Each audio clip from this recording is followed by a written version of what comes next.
quero desafiar você a receber a palavra de Deus nessa tarde. A gente tem entendido que Deus está se movendo para um lugar muito especial. Está movendo a igreja para esse lugar. Hoje de manhã eu preguei sobre o papel do adorador na igreja, nessa igreja da última hora. E eu falei algumas coisas sobre a gente ter consciência que somos a igreja da última hora. Você já tem consciência disso? Não? Você ainda acha que ainda vão acontecer algumas coisas? Vai demorar muito ainda? Como é que está o seu coração? Tem gente que fica contando os fatos, né? Contando assim, mas falta isso aqui ainda, mas falta isso aqui ainda, mas falta isso aqui ainda. Muito do que está faltando acontecer já está pronto, querido. Muito do que falta acontecer para a gente já existe. A moeda única já existe. O planejamento da saúde única já existe. O templo da religião única já está sendo construído. O que mais? O projeto do chip já está pronto. É só fazer. Isso tudo pode acontecer assim, ó. Isso tudo pode acontecer rápido. 1 mês, 6 meses, pá, implanta-se tudo. Tem um projeto da unificação dos cartões de crédito. A gente tem visto isso. A unificação das bandeiras já é um projeto para esse ano, talvez. Vai acabar com as bandeiras, vai ser tudo uma bandeira só. Então falta muito pouco. Nós somos a igreja da última hora. Nós somos a igreja que vai ver Jesus voltar. Amém ou não amém? Você dá um glória a Deus aí ou não? Ou você vai ficar preocupado? Ai meu Deus, que dia que vai ser? Esteja preparado. Esteja pronto. Esteja envolvido com essa noiva que quer adorar o seu Criador e quer viver essa última hora. Quem é esse adorador? Qual é o perfil desse adorador? Foi o que está na palavra de hoje de manhã lá, depois você vê lá. Mas Deus me levou a pensar muito nesse momento que nós precisamos ter com Deus. Eu estou tentando fazer uma introdução para te levar onde Deus ministrou no meu coração. Você tem tempo com Deus? Você tem tempo de adoração, de devocional, de leitura da palavra? Você tem esse lugar aonde você se encontra com o Senhor, onde é só vocês dois, onde Ele fala contigo, onde você fala com Ele, onde a sua presença é suficiente? Ou você está vivendo uma religiosidade, um ativismo religioso, onde você vem ao culto, onde você vai à célula, onde você está sempre fazendo alguma coisa, mas sendo muito pouco? Qual é o seu perfil de crente? Qual é o perfil dessa igreja de hoje? Qual tipo de relacionamento você tem com Deus? Eu tenho com Deus. São questionamentos que eu tenho feito para mim, que eu estou só transferindo para te ajudar a pensar sobre isso, porque são os questionamentos que eu tenho tido com Deus. Que tipo de relacionamento eu tenho com Deus? É um relacionamento de pai e filho, mas de pai e filho saudável, ou pai e filho onde o filho é doente? Porque Deus não é, né? Só pode ser eu. Onde eu espero tudo dele, mas não quero dar nada a ele. Onde eu o vejo como um banco, um caixa eletrônico suprido, onde eu passo lá e eu vou retirar dele algo que me interessa. Que tipo de relacionamento? Hoje pela manhã eu falei sobre ser amigo do noivo. E aí eu dei um exemplo do amigo interesseiro. Você tem amigo interesseiro ou não? É bom ter amigo interesseiro? Aquele amigo que liga para você em novembro, porque vai sair de férias em dezembro, e você tem uma casa de praia, ou você tem um sítio, e ele ficou o ano todo sem falar com você, e de repente em novembro ele lembra que você existe assim do nada, e ele liga e fala assim: oi amigo, saudade, tudo bem? E como é que tá aquele sítio lá? Mas você fala: ué, ficou o ano todo sem falar comigo, e agora de repente do nada me liga. E aí você percebe que existe um interesse nisso. E aí você fica confortável ou desconfortável? Você gosta disso ou você não gosta? Mas muitos de nós agimos exatamente assim com Deus, como um amigo interesseiro, que quando acaba alguma coisa, quando eu preciso de alguma coisa, quando eu estou apertado, quando eu estou desesperado, eu vou para os pés dele e falo: oi meu amigo, Deus, me socorre. E eu pensando nisso, eu fiquei imaginando que eu sou muito milionário, muito bilionário, e todo bilionário deve ter amigos interesseiros, né? Eu não sei, quando eu for eu vou descobrir se tem ou não, mas deve ter, né? E tem amigo interesseiro chato, tem ou não? Que fica insistindo, né? Mas eu queria tanto na sua casa, mas eu queria tanto lá, mas eu queria tanto lá, mas tanto. E aí eu imagino que eu sou um bilionário, eu falo: ah, então vai, toma aqui o dinheiro, vai, o que você precisa? Tá, vai. Lógico que eu sou um bilionário corrompido, pecador, né? Mas imagina você que Deus possa fazer isso também. O que está te faltando? É o emprego? Então vai, toma um emprego. Você vai pegar o emprego, não vai voltar mesmo? Você não vai voltar para esse lugar mesmo? Você está aqui só porque você quer alguma coisa de mim? Você não quer se relacionar comigo? Você quer que eu tenha? Que tristeza. Que relacionamento ruim. E essa igreja da última hora é uma igreja que não pode viver isso, porque é uma igreja que ela não vai passar pela terra, ela vai reinar com Cristo. É uma igreja que vai ter um lugar de reino, um lugar de liderança. É uma igreja que vai viver todos os próximos passos do processo do grande e terrível dia do Senhor. É a igreja que vai ver toda a terra se encher da glória do Pai. É a igreja que vai participar do último avivamento, do último derramar, do último fogo, da explosão de conversões, da explosão de milagres, da explosão de prosperidade, de abundância. Então essa igreja precisa ter um relacionamento com Deus muito fortalecido. Essa igreja precisa se aprofundar no relacionamento com Deus, ter o seu secreto. Está muito na moda, né, essa palavra, né? Ter o seu secreto, ter o seu momento com Deus, ter o seu devocional, ter o seu relacionamento. E o desafio é que você tenha isso, mas que você também transfira isso para fora.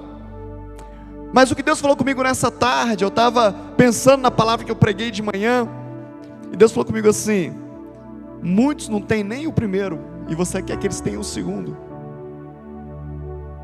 Muitos não estão tendo nem o tempo a sós comigo, nem o devocional, nem o secreto, e você quer que eles façam o resto. Eu quero desafiar você a desenvolver um tempo a sós com Deus. Sem isso, querido, é impossível você ser de fato a igreja da última hora. O máximo que você vai ser o religioso da última hora, mas a igreja você não vai ser. Eu sei que é uma palavra dura, e não é uma palavra profética, eu não estou profetizando isso sobre a sua vida. Eu estou dizendo que a palavra de Deus me mostra. E eu estou aqui como profeta na sua vida e como pastor na sua vida, para te levar a um outro lugar, se você deixar. Quero te ensinar um outro lugar, um outro estilo de vida que vai ser característico da igreja da última hora. Amém? Abra sua Bíblia em Atos dos Apóstolos, capítulo 16, verso 16. Nós vamos caminhar por esse capítulo hoje.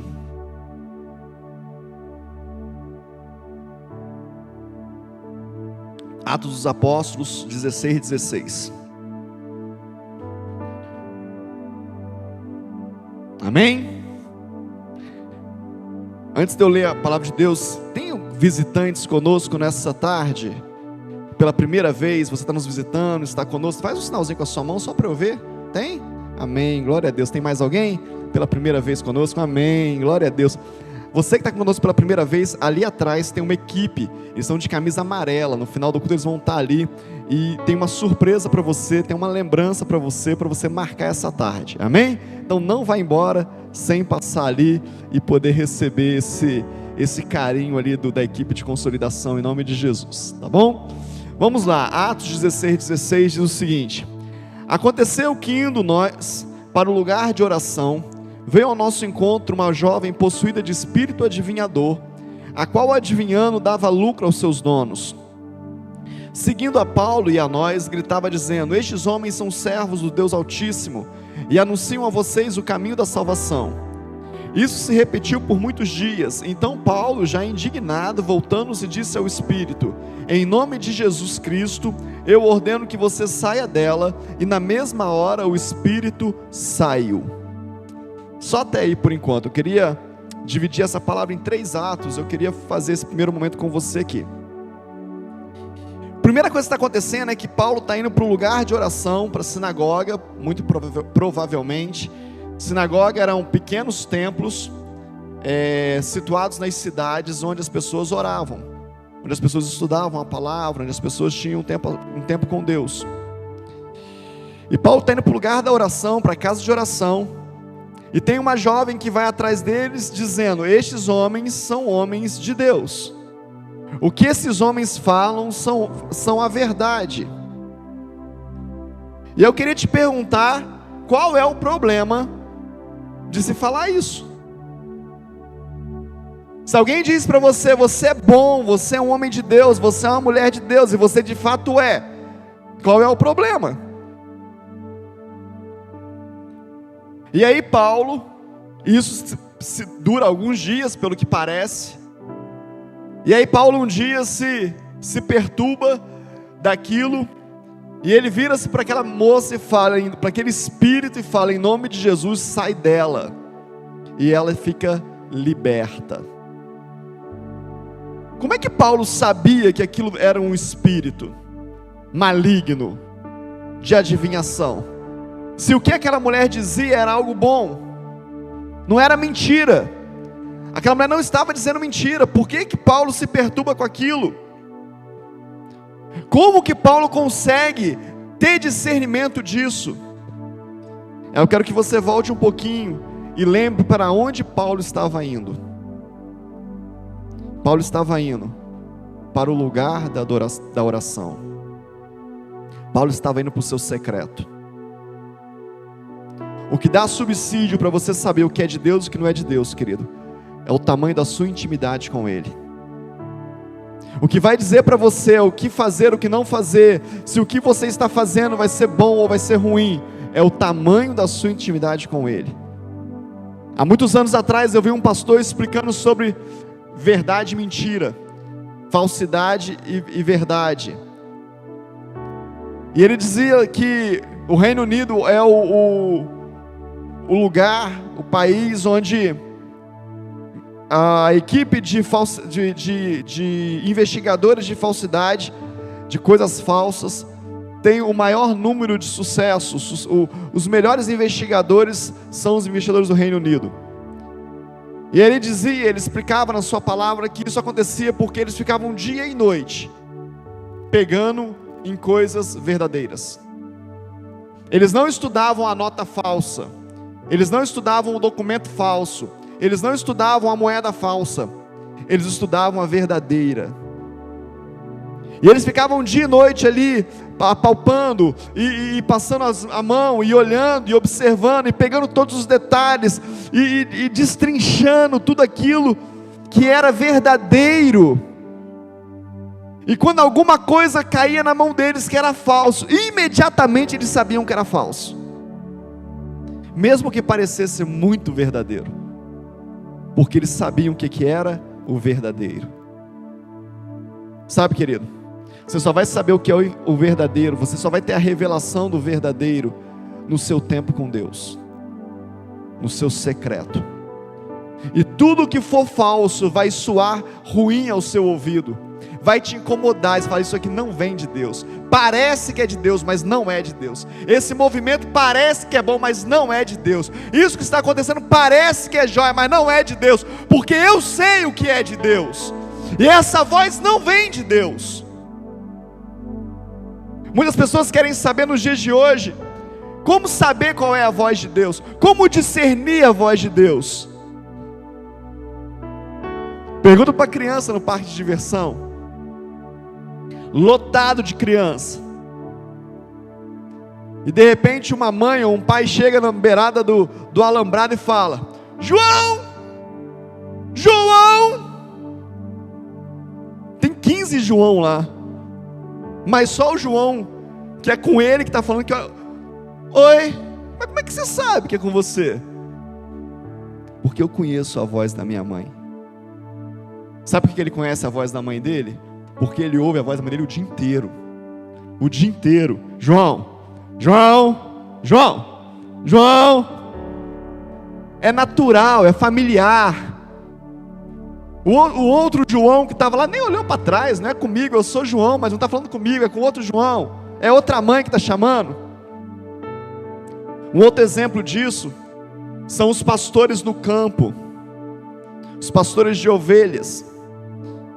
Normalmente eles compartilham o mesmo lugar para dormir, e os rebanhos se misturam, milhares e milhares de ovelhas misturadas, todas iguais, e os pastores se revezam ao longo da noite, na porta do cerco, do curral, do aprisco.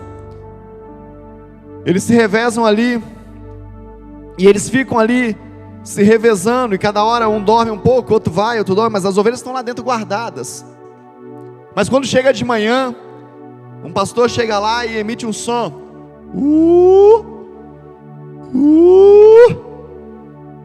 as ovelhas dele sabem que esse é o meu pastor, e elas começam a se levantar e começam a seguir o seu pastor. Chega o outro e fala, uá, uá, uá, esse é o meu pastor, agora está me chamando. E cada um emite um som, e as suas ovelhas o seguem, porque elas conhecem a voz do seu pastor. Nós precisamos, como igreja, queridos, aprender a discernir a voz do nosso Deus.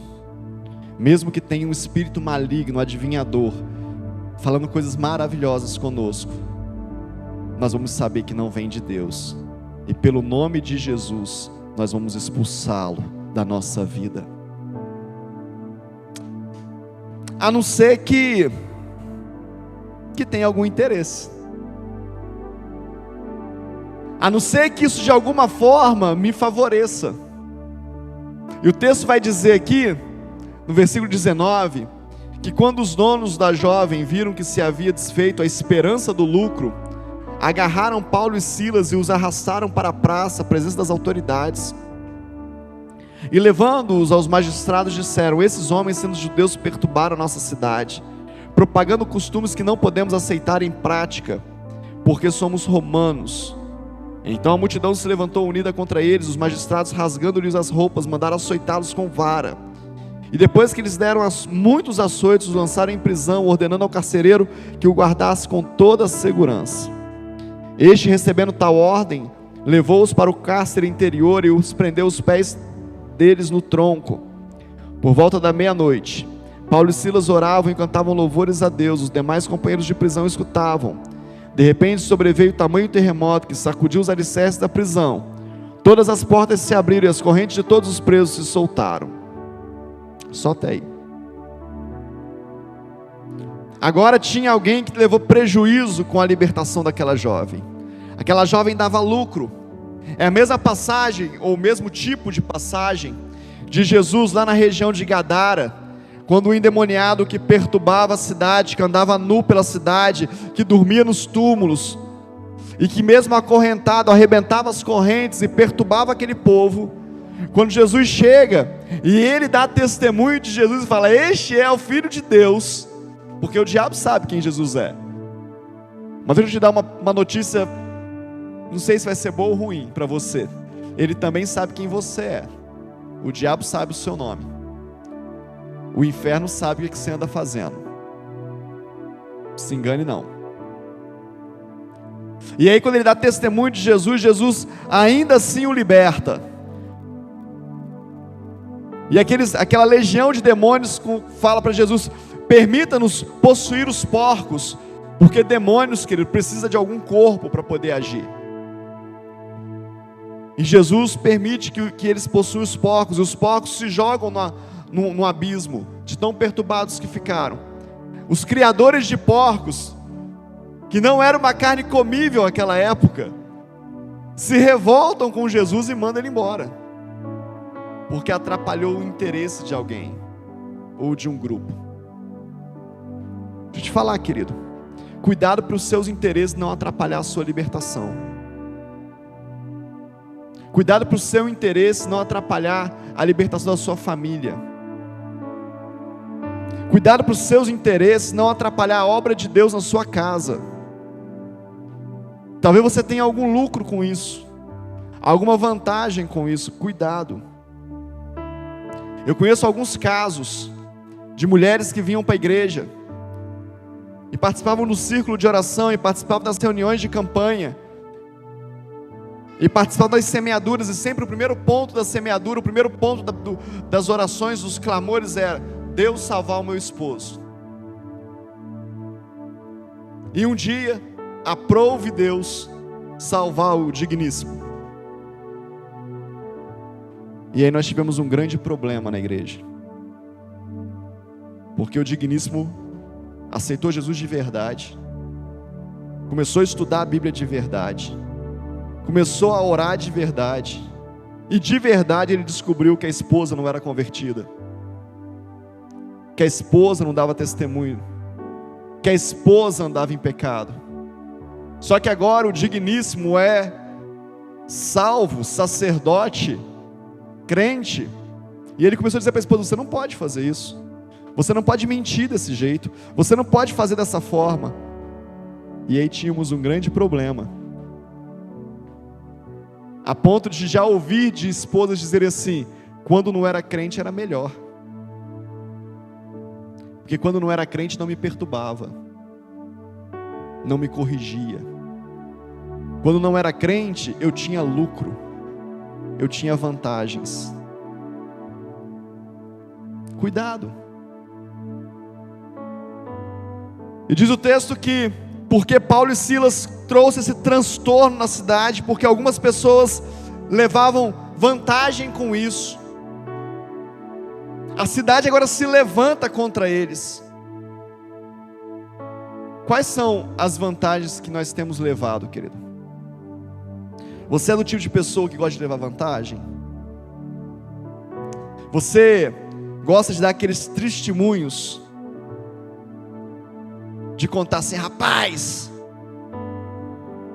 isso aqui valia R$10, vendi por 35, o bobão comprou, Deus me abençoou. Não foi Deus não, querido. Você não está conseguindo discernir a voz de Deus. Não. É o mesmo espírito de enganação que está nessa mulher aqui, é a mesma coisa. Foi Deus não. Rapaz, cheguei lá, estava uma fila terrível lá, ia demorar a beça, mas aí eu vi um amigo meu que estava segunda fila, encostei nele e rapidinho eu consegui sair. Você foi desonesto, você foi desumano, você foi anticristão. O cristão não leva esse tipo de vantagem, o cristão não leva esse tipo de vida, o cristão não vive assim, está errado. Cuidado. Muitas vezes eu me pergunto, quando eu me vejo em alguma situação tentado a fazer dessa forma, a agir de alguma forma assim, eu volto lá nos tempos de Jesus e falo, será que quando Jesus foi crucificado, em qual lado que eu ia estar? Do lado daqueles que crucifica-o, está atrapalhando a gente, eu tenho que levar vantagem com isso? Ou eu estaria do lado daqueles que, ele é o Filho de Deus de verdade, não deviam estar fazendo isso com ele? De qual lado que eu ia estar? De qual lado que eu ia estar nessa posição de Paulo e Silas? Eu ia estar dizendo, graças a Deus, essa menina foi liberta, gente. Era uma opressão, era um demônio que ela tinha. Eu ia falar, não, atrapalhou o nosso negócio, eles não podem entrar aqui na nossa terra e fazerem o que quiserem, açoite-os, prenda-os. De qual lado que eu ia estar? E é fácil a gente definir isso, querido. É só a gente olhar para a gente mesmo e ver que tipo de vida nós levamos. Se é uma vida que se gloria pelas vantagens alcançadas injustamente, ou é uma vida que o que mais importa é glorificar o nome de Deus, mesmo que com prejuízo, mesmo que com derrotas, mas glorificando o nome do Pai. Qual que é o teu tipo de vida cristã? E aí esses homens pegam Paulo e Silas e levam para a cadeia. E aí fala que o carcereiro leva eles para o cárcere mais profundo, para o cárcere mais escondido. Existe um lugar mais secreto que uma cadeia, querido? Existe um secreto mais secreto do que uma prisão? E eles vão para o secreto. Olha só como é que Deus é bom. Deve ser o mesmo Espírito que levou Jesus para o deserto, levou Paulo e Silas para a cadeia agora. Os impeliu à prisão, né? Ele vai para o secreto mais secreto. Ninguém mais está vendo eles, está só os dois lá, escondidos, humilhados, rasgados, açoitados. E eles começam a cantar, porque cantar no secreto eles sabiam, porque orar no secreto era natural. Quando eles tinham um tempo a sós, o que eles faziam era orar, era natural orar. O que nós vamos fazer agora? O que vai acontecer? Meu Deus, como que Deus permitiu acontecer? Não. Um olhou para a cara do outro e falou assim, quando a gente está sozinho, o que a gente faz? A gente ora, a gente adora. Querido, deixa eu te falar, a sua vida com Deus tem que ser tão natural, que nenhuma circunstância pode mudá-las. Seu tempo com Deus tem que ser tão natural, que nenhuma circunstância pode mudar.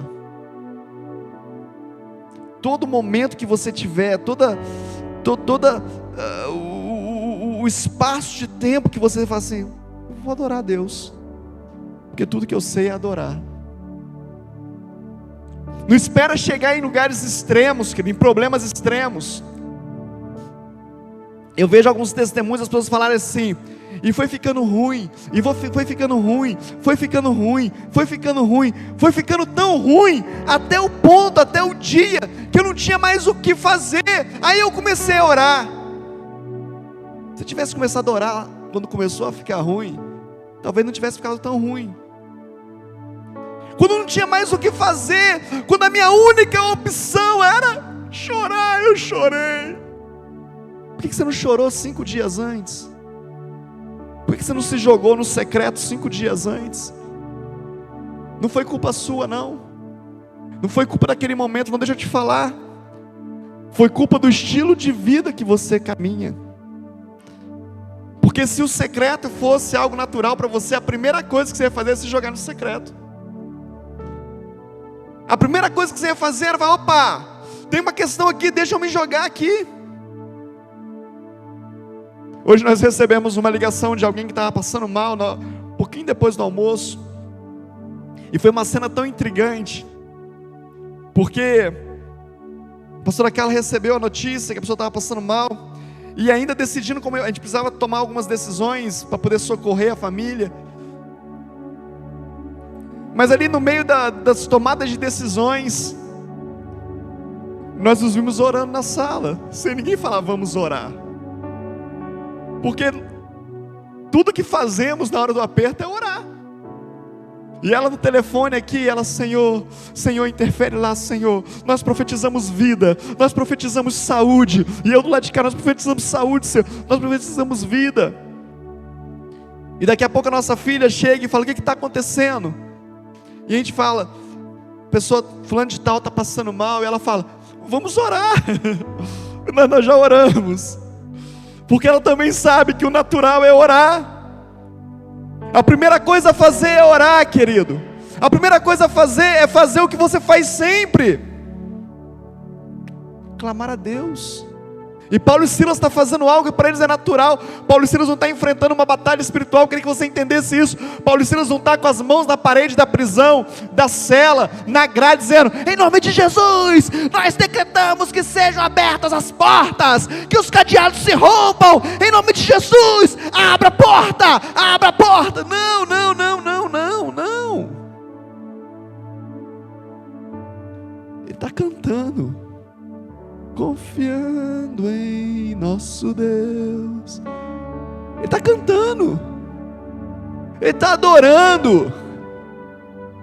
Mas a palavra de Deus diz que o Senhor habita no meio dos louvores. E de repente, querido, um terremoto acomete aquela cadeia, e as portas se abrem, e eles são livres. A adoração pode romper cadeias na sua vida, mas não é a adoração de um momento, não é a adoração de um encontro de adoradores, é uma vida de adoração. É uma vida de adoração a ponto que tudo que você tem é adoração. Tudo que você, adoração é oferecer a Deus, adoração é dar a Deus. Quando isso se torna a única coisa que você pode fazer, querido, cadeias começam a se romper na sua vida. Quando isso se torna a única expressão que você pode ter, quando alguém fala com você assim, aconteceu, você fala, glória a Deus, mas de verdade, não é jargão gospel, glória a Deus, glória a Deus, glória a Deus, glória a Deus, glória a Deus, glória a Deus, glória a Deus. Tudo que sai da minha boca é glória a Deus, porque a palavra de Deus diz, em tudo dai graças, glórias a Deus. Quando glória a Deus passa a ser um estilo de vida na minha vida, a murmuração cai por terra e eu consigo ser livre. Eu consigo enxergar as coisas ruins como boas. Eu consigo enxergar Deus agindo nas piores situações. Porque tudo que sai da minha boca é glória a Deus. Glória a Deus. Eu sou um adorador por excelência. Glórias a Deus. E o que Paulo e Silas está fazendo isso, aqui é exatamente isso. Demonstrando a sua natureza. Querido, a noiva do Senhor que vai subir é uma noiva que tem a natureza adoradora. Ela adora naturalmente. Ela não precisa de alguém dizendo, vamos mover em adoração agora, vamos trazer uma atmosfera de adoração neste lugar. Isso tudo é maravilhoso, mas ela não precisa disso. Ela chega no lugar da oração e ela adora, e ela se joga, e ela se derrete diante de Deus, porque esse é o lugar já conhecido por ela. O cheiro desse lugar é o mesmo cheiro que o quarto dela tem quando ela está no secreto. O vento deste lugar é o mesmo vento que sopra no quarto dela no secreto. A voz que ela ouve é a mesma voz que ela ouve no secreto, é natural, é comum. Ela conhece. E agora quando ela começa a adorar, cadeias começam a se abrir. Pessoas começam a ser libertas, porque ela tem uma natureza adoradora. Você pode dar um glórias a Deus aí? E agora chega aquele momento que Paulo e Silas transborda do secreto. Agora chega aquele momento que o secreto agora é exposto. Que o que eles estavam vivendo no secreto agora todo mundo sabe. Porque diz o texto que os outros presos ouviam eles cantarem, então eles sabiam que estava acontecendo alguma coisa, mas eles não sabiam o que podia acontecer derivado daquilo que eles estavam fazendo. Daqui a pouco, o que é isso? Abriu tudo. O que a gente faz? Ali dentro tinha uma atmosfera de adoração, não tinha uma atmosfera de vantagem, não tinha uma atmosfera de vamos correr, a gente está livre. Não tinha uma atmosfera, querido, você é tão poderoso. Não tinha uma atmosfera de vamos levar vantagem. Não tinha uma atmosfera de vamos fazer o errado. A atmosfera da oração era tão poderosa que diz o texto que ninguém fugiu. As portas estavam abertas, eles ficaram ali. Porque a atmosfera de adoração não deixou eles fazerem o que era errado. A presença de Deus invadiu aquele lugar, num terremoto, num mover. E aí no capítulo 16, aí no verso 27, vai dizer que o carcereiro despertou do sono, e vendo abertas as portas da prisão, puxando da espada, ia suicidar-se, pois pensou que os presos tinham fugido. Mas Paulo gritou bem alto: não faça nenhum mal a si mesmo, estamos todos aqui. Então o carcereiro, tendo pedido uma luz, entrou correndo e trêmulo, prostrou-se diante de Paulo e Silas. Depois, trazendo-os para fora, disse: senhores, que devo fazer para que seja salvo? E eles responderam: creia no Senhor Jesus, você será salvo, você e toda a sua casa. E pregaram a palavra de Deus ao carcereiro e a todos que faziam parte da casa dele. Naquela mesma hora da noite, cuidando deles, lavou-lhes as feridas dos açoites. Logo a seguir, eles e todos os membros da casa deles foram batizados. Então, levando-os para sua própria casa, deu-lhes de comer, e com todos os seus manifestava grande alegria por ter crido em Deus. O transbordar da adoração, querido, o transbordar do secreto é a salvação de vidas. Se você quer saber se você está sendo um bom adorador, olhe para trás e veja quantas vidas você tem ganho, quantas pessoas você tem influenciado, quantas pessoas têm te seguido. Porque o transbordar do secreto vai sempre te levar a ganhar almas. E esse texto aqui, esse pedaço desse texto, ele é tão poderoso, tão profundo. Porque o que o carcereiro vai fazer? Ele vai se matar, porque isso era o natural dos romanos. Se eu for pego em falha, se alguém vê que eu falhei, eu prefiro me matar do que causar prejuízo. Eu prefiro me matar do que ser humilhado. Então a primeira coisa que vem na nossa mente é sempre aquilo que é natural para a gente. A primeira coisa que vem na nossa mente é aquilo que nós estamos acostumados, querido. E aquele carcereiro, a primeira coisa que veio na mente dele foi: eu vou me matar. Mas Paulo, sabendo disso, diz: não faça isso. Nós estamos todos aqui. Nós mudamos a forma de viver. Nós estamos transformando esse mundo. Ontem, se acontecesse isso, todo mundo fugia, mas hoje não. Hoje tem 2 adoradores aqui. Hoje tem 2 discípulos de Jesus aqui. E porque nós estamos aqui, as coisas estão mudadas. Amém? Você pode dar um glória a Deus? Não. É o mesmo que Deus espera de você, queridão. É o mesmo que Deus espera da igreja dele da última hora, que aonde você está, as coisas sejam mudadas. Porque você está lá. Porque você foi colocado lá. Não, calma. Eu estou aqui. O Deus que eu sirvo não age assim. O Deus que eu sirvo não quer que você se mate. Para! E o carcereiro trêmulo pergunta para ele: o que é preciso para eu me salvar? O que é preciso para eu viver o que você está vivendo? O que é preciso para eu experimentar disso que vocês estão falando? A igreja da última hora, querido, vai ser uma igreja de portas abertas. Por isso que querem fechar a igreja. Porque a igreja da última hora é uma igreja de portas abertas, onde as pessoas vão correr para ela por solução. onde as pessoas vão correr até você porque você tem a solução. O que eu preciso fazer para ser salvo? E Paulo tinha a resposta. Oxaralabaxei. Oriandecanterebalabaxai. A igreja da última hora é uma igreja que tem as respostas. Deixa eu chamar meu pastor, peraí. Pastor, o carcereiro quer se salvar. Peraí. Pastor, deixa eu te falar, eu estou aqui na cadeia. Aconteceu um negócio esquisito aqui, as portas se abriram, o carcereiro quer se salvar, como é que eu faço? Você pode dar um pulinho aqui? Não, querido, não. O que eu preciso para me salvar? Reconheça Jesus como seu Senhor.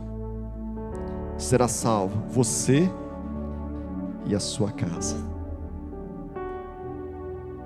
Esse homem aceita Jesus, leva Paulo e Silas, e agora, querido, agora muda tudo. Tem tanta verdade nessa palavra, querido. Tem tanta verdade nessa palavra. Porque quando você se torna um adorador por excelência, mesmo que você esteja preso e açoitado, uma hora vão te reconhecer como adorador de excelência. E agora aquele carcereiro leva eles para casa, e o carcereiro que estava aguardando eles vai lhes curar as feridas. Deixa eu te curar, deixa eu passar remédio, deixa eu te servir agora, deixa eu servir o meu ex-prisioneiro. A igreja do Senhor Jesus é uma igreja que foi açoitada, que foi maltratada, que é perseguida, que apanha, mas vai chegar uma hora que os mesmos que batem vão curar as feridas. Os mesmos que batem vão reconhecer o poder da igreja do Senhor. Os mesmos governos que batem vão parar na porta e pedir pelo amor de Deus para a igreja fazer alguma coisa. São os mesmos que batem. Tem uma cidade na África, não vou lembrar o nome agora,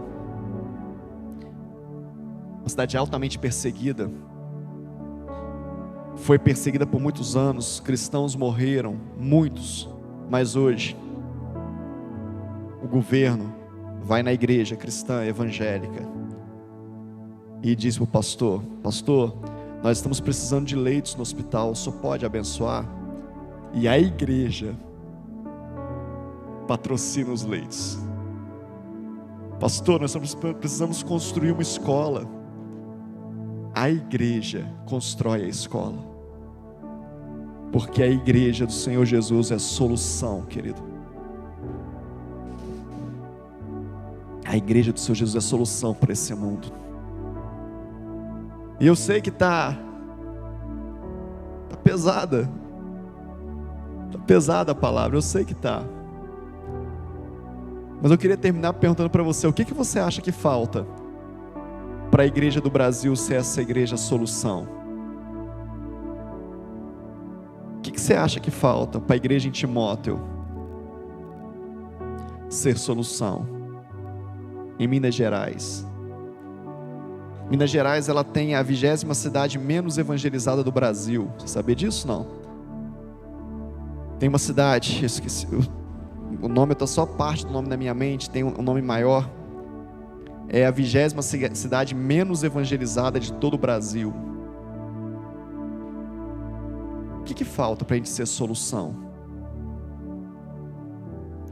Falta eu e você nos deixar ser tratado no secreto.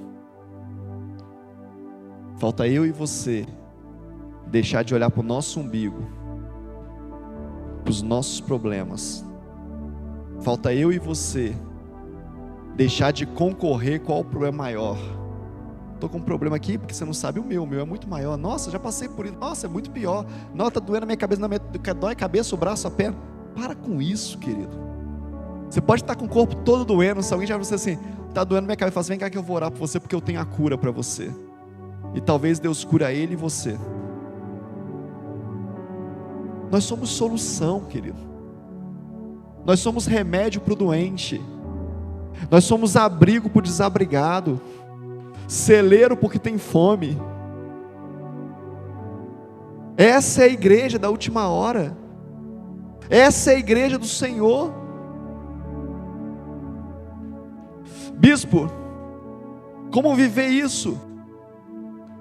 Comece a fazer esses movimentos, comece a deixar Deus te mover nisso.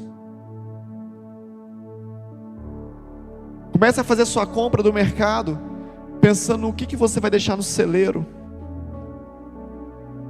Comece a pegar o seu pagamento, pensando quanto que você vai dizimar, e como que você poderia dizimar muito mais, se Deus te abençoasse ainda mais. Comece a fazer para o outro, comece a olhar para o outro, comece a pensar no nós e não no eu.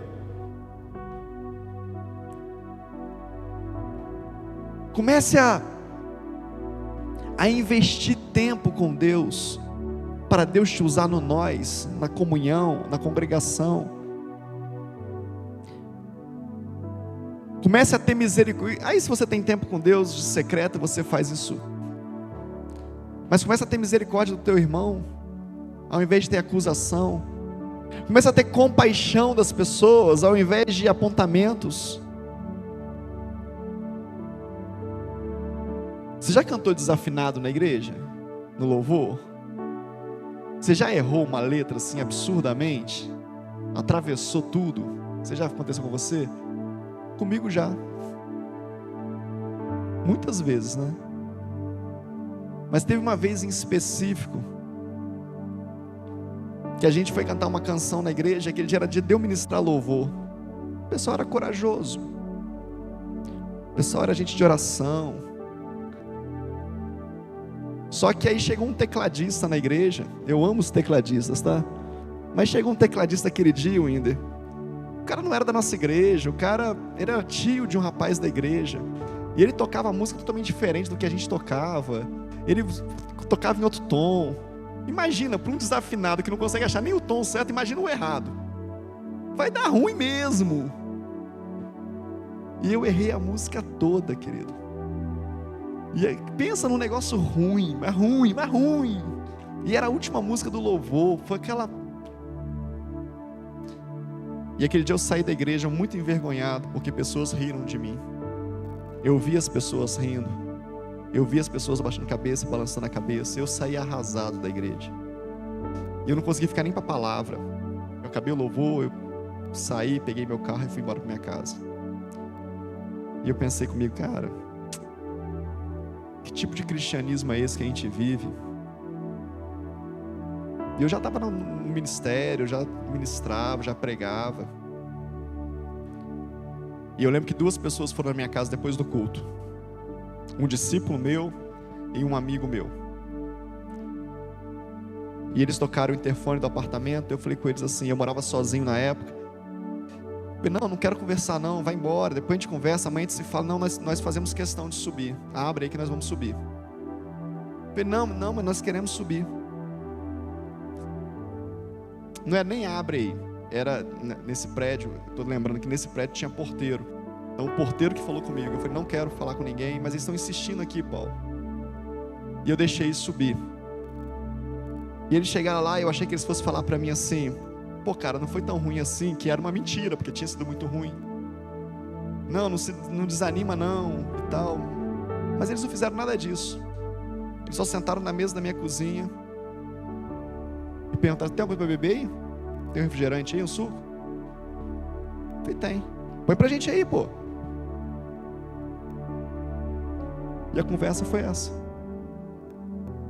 E a gente conversou sobre um monte de coisa. Eles não falaram nada de igreja, nada do louvor. E eu também não falei. Mas eu me senti tão amado e tão aceito, que no próximo domingo eu estava dentro da igreja, cantando no louvor. Porque eu não preciso ser aceito por todo mundo, querido. Eu preciso ser aceito por alguns que vão curar a minha vida.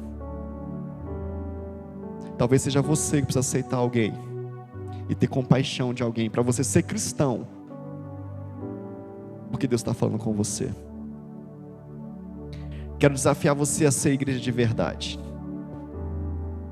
Quero desafiar você a andar por este lugar, onde a adoração é um estilo de vida e transborda em salvação de vidas. Você quer?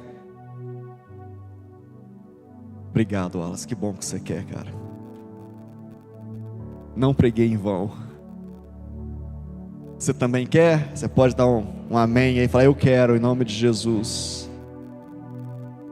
Você em casa, você quer? Diz amém aí. Essa é a igreja que vai subir.